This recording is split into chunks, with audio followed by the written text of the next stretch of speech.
Joseph அவரை பற்றி வாசில் Joseph அவரை பற்றி சொல்லிட்டு இருந்தார். அவருடைய கதைகள் எல்லாமே வந்து பார்த்தீங்கன்னு சொன்னால் அவர் டைரக்ஷன் பண்ணது, அவர் பண்ணுற கதைகள் எல்லாம் பார்த்தோம்னா டே டு டே லைஃப்பில் என்ன நடந்துட்டுருக்கோ அதை தான் கதைக்களமாக எடுத்துக்கிறாரு. அதனால தான் வந்து அங்கே ஈஸியாக வந்து அண்டர்ஸ்டாண்ட் பண்ணிக்கிறாங்க. ஸோ இங்கே பாண்டி ரொம்ப ஆதங்கப்பட்டு பேசினாப்புல, என்ன அது படமே ஓட மாட்டேங்குது, நிறையா ப்ரொடியூசர் வந்து ப்ரொடியூசர் டைரக்டர்ஸ் யூனியன் இப்போ இன்றைக்கி தலைவர் அவர் தான், அவரே டைரக்ட் பண்ணால் போனால் கிடைக்க மாட்டேங்கிறாரு, டைரக்டருக்களே யாரும் கிடைக்க மாட்டேங்க, அவரே அப்படி பேசிட்டு போகிறாரு.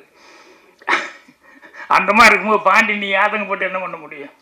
அப்புறம் எல்லாருமே இதை ஃபீல் பண்ணி சொல்லிக்கிட்டு இருந்தாங்க, என்னென்னா படம் ஓடுறதில்ல அப்படி இப்படின்ட்டு. படங்கள் வந்து கண்டிப்பாக நிச்சயமாக ஓடும். இப்போ அவர் இந்த ஜோசப் சொன்னாங்களே பாசில் ஜோசப், அதெல்லாம் வந்து என்னென்னா நேச்சுரலாக வந்து அவங்க வந்து படம் வந்து எடுத்துகிட்டு இருக்காங்க. கதைகள் வந்து எங்கேயுமே அங்கேயும் இங்கேயும் இப்படி போய் தேடி கீடி எல்லாம் வந்து கதையை வந்து திங்க் பண்ணிட்டு இருக்கிறதில்ல. லைஃப்பில் என்ன நடக்குதோ அதை வச்சு தான் கதை பண்ணணும் அப்படின்னு சொல்லிட்டு அவங்க ஃபீல் பண்ணதுனால தான் அந்த கதைகள் மலையாளத்தில் இருக்கிற கதைகள் எல்லாம் குயிக்காகவும் எடுக்க முடியுது. ரொம்ப அவங்களுக்கு செட்டு போட வேண்டியது இல்லை, பிரம்மாண்டங்கள் அத்தியாவசியமாக தெரியல. அதே மாதிரி வந்து அவங்களுக்கு வந்து கோடிக்கணக்கில் செலவு பண்ணுங்கிற அவசியம் இல்லாமல் இருக்குது.